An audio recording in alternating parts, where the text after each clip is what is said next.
ಬೆಂಗಳೂರಿನ ವಿಕಾಸಸೌಧದಲ್ಲಿ ಖಾಸಗಿ ಸಂಸ್ಥೆ ಸಹಯೋಗದಲ್ಲಿ ಆಯೋಜಿಸಿದ ಕಾರ್ಯಕ್ರಮದಲ್ಲಿ ವೈದ್ಯಕೀಯ ಶಿಕ್ಷಣ ಸಚಿವ ಶರಣಪ್ರಕಾಶ್ ಪಾಟೀಲ್ ಅದಿದ್ವಾರ ಆಪ್ ಅನ್ನು ಅನಾವರಣಗೊಳಿಸಿದರು. ವಿಧಾನ ಪರಿಷತ್ ಸದಸ್ಯ ಸುಧಾಮ ದಾಸ್ ಹಾಗೂ ಅಸಿಸ್ಟೆಕ್ ಫೌಂಡೇಶನ್ನ ಮುಖ್ಯ ಕಾರ್ಯನಿರ್ವಾಹಕ ಅಧಿಕಾರಿ ಪ್ರತೀಕ್ ಮಾಧವ್ ಮತ್ತಿತರರು ಉಪಸ್ಥಿತರಿದ್ದರು.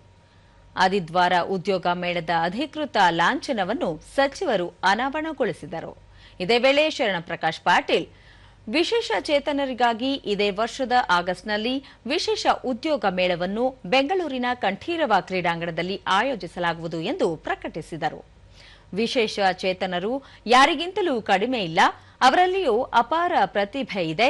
ಉದ್ಯೋಗ ನೇಮಕಾತಿಯಲ್ಲಿ ಖಾಸಗಿ ಕಂಪನಿಗಳು ಸಮಾನ ಅವಕಾಶ ಮತ್ತು ಸಮಾನ ಗೌರವ ನೀಡಬೇಕು ಎಂದರು. ವಿಶೇಷ ಚೇತನರ ಉದ್ಯೋಗ, ಇಂಟರ್ನ್ಶಿಪ್, ಕೌಶಲ್ಯಾಭಿವೃದ್ಧಿ ಹಾಗೂ ಉನ್ನತ ಕೌಶಲ್ಯ ತರಬೇತಿ ಅವಕಾಶಗಳನ್ನು ಸಂಪರ್ಕಿಸಲು ಅದಿದ್ವಾರ ಸಮಗ್ರ ವೇದಿಕೆಯಾಗಿದೆ.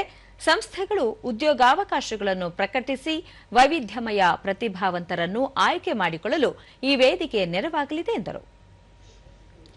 ಐಟಿ, ಚಿಲ್ಲರೆ ವ್ಯಾಪಾರ, ಉತ್ಪಾದನೆ, ಬ್ಯಾಂಕಿಂಗ್ ಮತ್ತು ಹಣಕಾಸು ಸೇವೆಗಳು, ಆತಿಥ್ಯ ಹಾಗೂ ಸೇವಾ ವಲಯಗಳ ಉದ್ಯೋಗದಾತರು ಮತ್ತು 21 ಮಾನ್ಯತೆ ಪಡೆದ ವಿವಿಧ ಅಂಗವೈಕಲ್ಯ ವಿಭಾಗಗಳಿಗೆ ಸೇರಿದ 3,000ಕ್ಕೂ ಹೆಚ್ಚು ಉದ್ಯೋಗಾರ್ಥಿಗಳು ಮೇಳದಲ್ಲಿ ಭಾಗವಹಿಸುವ ನಿರೀಕ್ಷೆ.